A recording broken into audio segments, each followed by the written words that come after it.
C'est une maladie psychologique qui du coup atteint les humeurs, la thymie on appelle ça. Et on peut passer de phases très, très basses, la dépression, qui peuvent aller très loin, qui peuvent aller jusqu'au suicide, où on n'a plus envie de rien faire, on reste au lit longtemps, trop longtemps, on se laisse mourir en fait un petit peu. Et l'opposé, l'hypomanie ou la manie pour les stades les plus élevés. Et ça c'est le contraire en fait. C'est vraiment le fait d'être exalté, de pouvoir tout faire, d'être instoppable, de s'agiter partout. Certains achètent des voitures, certains se baladent nus dans la rue. Enfin, ça peut aller très loin comme niveau d'escalation. C'est complètement délirant comme état. Un peu comme la dépression, mais dans l'autre sens. Et en fait, la bipolarité, me semble qu'il y a très peu de passages au neutre, comme beaucoup le connaissent. Mais vraiment des variations, souvent sans raison, un peu cycliques, c'est-à-dire qu'il y a souvent un rythme, où on passe de cet état maximal à cet état minimal. Très peu au milieu, finalement. D'accord. Donc c'est vraiment des variations comme ça, sans cesse, du ping-pong en quelque sorte.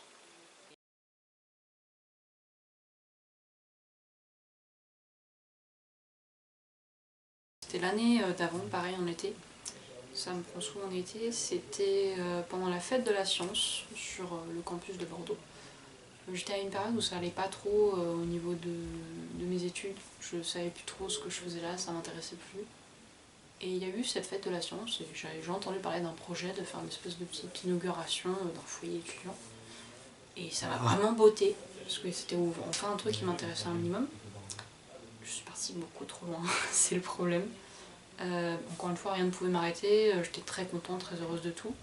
Et j'ai décidé que c'était une bonne idée de prendre la moitié de ma chambre, tous mes livres, toutes mes fournitures d'art plastique, beaucoup de choses, beaucoup trop de choses, dans la voiture de ma mère.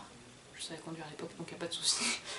Mais, et j'avais le permis, c'est important, et du coup de partir à Bordeaux et d'éparpiller mes affaires un peu partout, enfin surtout dans le foyer et ailleurs, mais c'était pas logique quoi, c'était complètement fou. Et j'ai perdu un des doubles de clés de voiture de ma mère. Ok. Voilà, donc boups. Et c'est redescendu tout seul. Après, il y a eu une grosse crise de bas, ça allait pas bien du tout. Et après, c'est revenu bien. Mais ça a été la première, c'est pas la plus violente, mais c'était déjà inquiétant. Dans ces moments-là, on se rend pas compte qu'on a un comportement extrême. D'accord. Donc tout ce qui était le côté d'être instoppable, de pouvoir tout faire et d'être capable de tout, c'était juste agréable et c'était nouveau pour moi. Parce que je suis quelqu'un qui me remet quand même pas mal en doute et bon, j'ai un côté un peu dépressif parce que voilà. Mais là, comme ça, j'avais juste pas envie de m'arrêter non plus.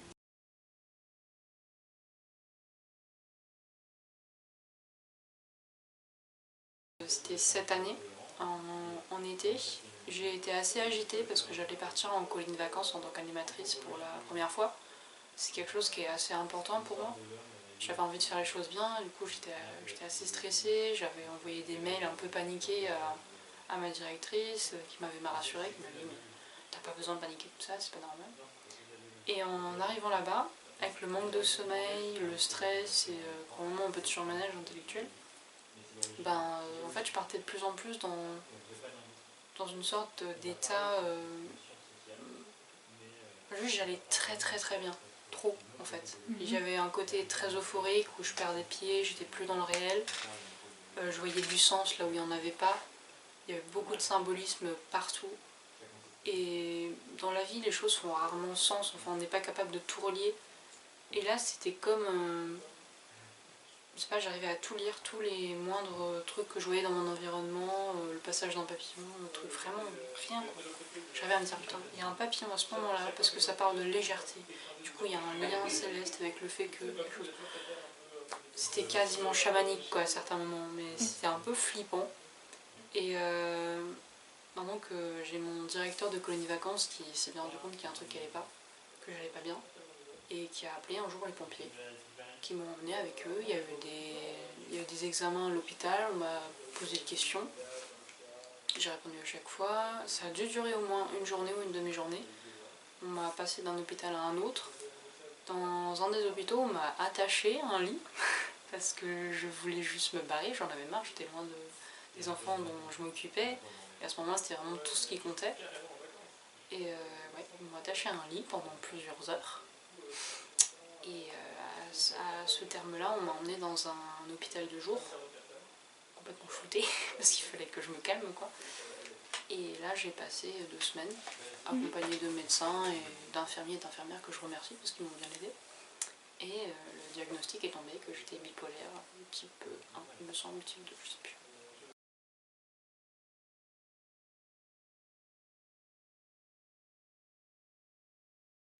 J'ai eu un traitement pendant longtemps, mais en fait qui m'éteignait complètement, qui m'endormait. J'arrivais plus à rien faire, la plupart du temps mes journées se résumaient à me lever, aller bien un petit peu, prendre mon médicament, aller déjeuner, être fatiguée, aller me recoucher, et en fait me lever juste pour manger. Et c'était pas une vie, quoi, je pouvais rien faire, j'avais l'impression que mon cerveau ne fonctionnait plus. Et c'était pas vivable, j'avais beaucoup de mal à faire quoi que ce soit, à me motiver pour faire quoi que ce soit, et puis à me dire que j'allais en sortir.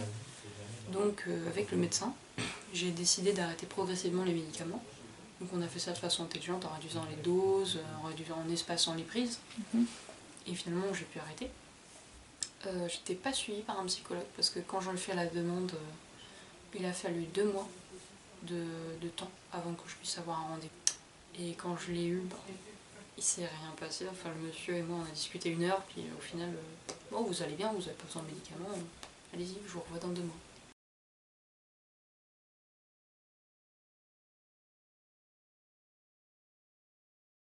Ben, comme c'est ma mère qui avait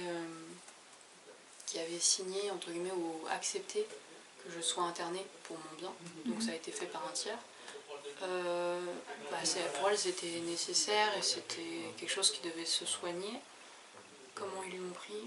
Je pense pas que ma mère ait été surprise parce qu'elle a été longtemps secrétaire en hôpital psychiatrique. Du coup, elle connaît ces différents symptômes, elle connaît les différents impacts que ça peut avoir. Et je pense qu'effectivement, ça l'a peut-être même rassurée d'avoir un mot à mettre sur ce que j'avais pu vivre et leur faire vivre. Pour mon père, il est assez discret, il s'inquiète un petit peu, je pense, mais en soi, il voit que je vais bien, donc ça va. Ma mère aussi, même chose, mais ils sont contents d'avoir quelque chose quand même. Bon, ça intéresse les gens, ils veulent savoir comment ça peut se vivre. Moi, j'aime bien en parler aussi parce que ça me permet de réfléchir sur ce que j'ai pu faire, une réflexion là-dessus. Ça les choque pas plus que ça, finalement. Je sais pas si non plus on m'étiquette comme celle-là c'est une bipolaire, tu vois, j'ai une copine bipolaire, non, je pense pas.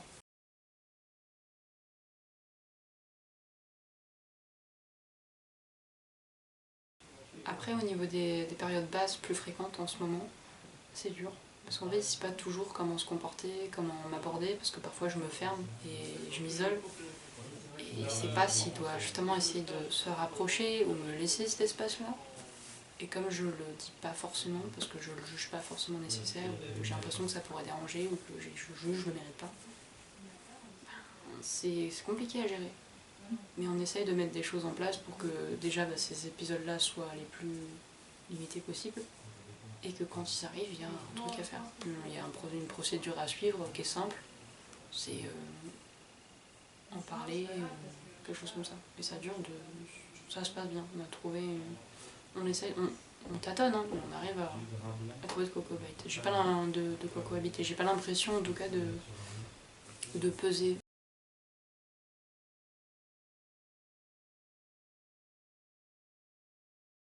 Pour le bas, généralement, ça va en fait, parce que je me mets ici dans la chambre tranquille, je me pose, je réfléchis un peu, David me rejoint ou j'en parle avec Caro ou Fred aussi. Ça me fait du bien. Ne serait-ce que même de parler d'autre chose et de plus penser à moi, ça me fait souvent du bien. Donc ça va à peu près, ça les inquiète quand même, j'ai l'impression. Mais ils sont au courant déjà, donc c'est une bonne chose de le savoir et de savoir que c'est pas de leur faute. C'est un truc qui va passer. C'est juste un moment et après c'est fini. Et s'ils peuvent rien faire ou s'ils s'en sentent pas capables, c'est pas grave. Il n'y a pas grand chose à faire, il n'y a rien à faire, il faut juste attendre que ça passe.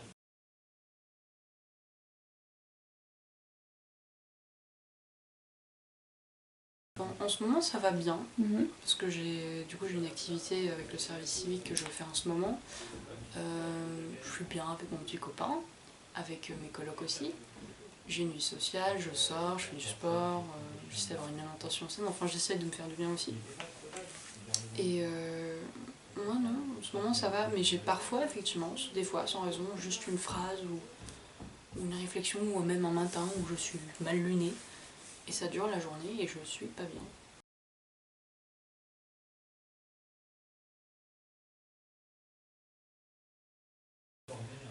Qu'il faut réussir à lui faire comprendre tout doucement qu'elle s'emballe ou qu'elle va trop loin dans la noirceur.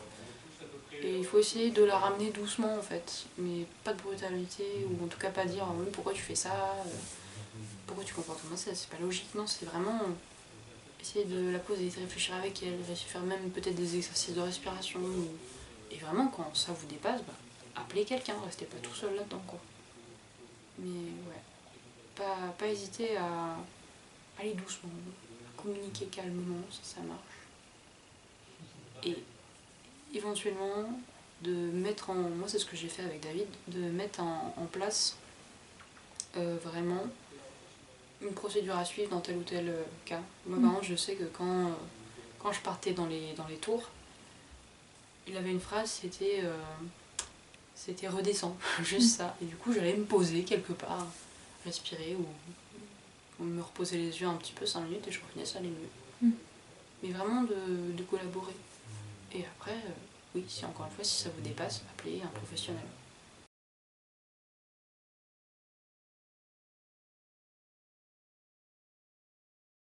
Bah, la suite, c'est dans les médias de voir quelqu'un, éventuellement un psychothérapeute si je peux, pour avoir en fait ces procédures-là, mais plus affinées. De savoir quand je suis dans ce moment-là, ou quand je sens qu'il va se passer quelque chose, ou quand je sens que ça va arriver, qu'est-ce que je dois de suite mettre en place? Un protocole d'urgence, donc là j'ai une pensée négative qui risquerait de m'enfoncer, je la sens spiraler, je m'arrête, je respire, je fais telle ou telle chose, je pense à autre chose, j'essaie d'y penser rationnellement, pourquoi je pense ça, machin, est-ce que c'est vraiment grave, non. Enfin, moi ce genre de choses en fait, d'avoir vraiment une procédure à suivre, un truc simple où il ne faut pas réfléchir. Ça oui, et déjà de prévenir aussi mes proches que si jamais il y a... Parce que les déprimes ça se gère encore, elles sont plutôt... ça dure vraiment quelques heures, c'est généralement quand je mange ça va mieux après, mais c'est gérable on va dire. Il n'y a pas de médicaments à prendre, à mon avis c'est juste vraiment une histoire de méthodologie. Pour les phases plus hautes, j'ai prévenu mes proches que si jamais il y avait vraiment que ça s'emballait, qu'ils sentaient que je me mettais un peu plus en danger, il fallait pas qu'ils hésitent juste à appeler les urgences psychiatriques et que j'aille faire un petit séjour dans un hôpital. Je l'ai déjà fait, on s'occupe bien de nous, c'est très calme, ça permet de se poser, il y a des médicaments, il y a des gens pour nous écouter, avec qui échanger, c'est un environnement qui est assez, comme j'ai pu le vivre, qui est assez chaleureux. Et en plus t'es pas tout seul, t'as d'autres personnes qui ont des problèmes, qui en discutent aussi, ça fait du bien à tout le monde quoi.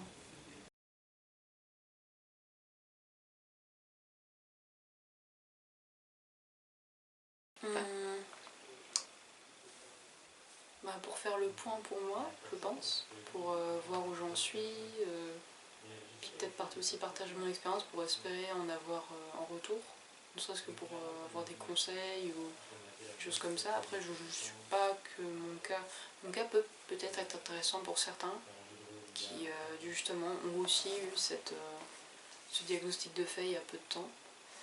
Mais aussi juste pour faire découvrir la bipolarité, que c'est quelque chose qui touche quand même pas mal de personnes. Ça prend différentes formes, ça peut être assez varié, c'est quelque chose qui vaut le coup de s'y intéresser, sachant qu'il y a des gens que vous côtoierez, ou que vous côtoyez peut-être déjà, qui le sont. Et c'est important d'avoir cet aperçu-là de ce que ça peut être, de comment c'est vécu, qu'est-ce que ça fait et qu'est-ce qu'éventuellement on peut faire.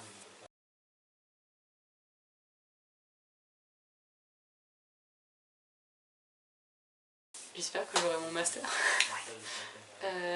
Éventuellement que je pourrais travailler dans un domaine qui m'intéresse. Peut-être... Oh, j'espère que je serai heureuse. Oui, avec un travail qui me plaît, éventuellement dans l'environnement, dans un bureau d'études peut-être, ou auprès d'une collectivité, d'une association, ou quelque chose comme ça.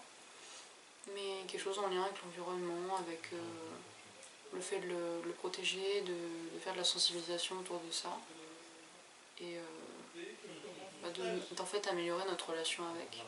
Je pense qu'il y a pas mal à y gagner au niveau de la compréhension de ce qui nous entoure, des écosystèmes, et de ce qu'on peut en tirer, de comment en tirer ce dont on a besoin, pas forcément le maximum, mais ce dont on a besoin sans vraiment dérégler le reste.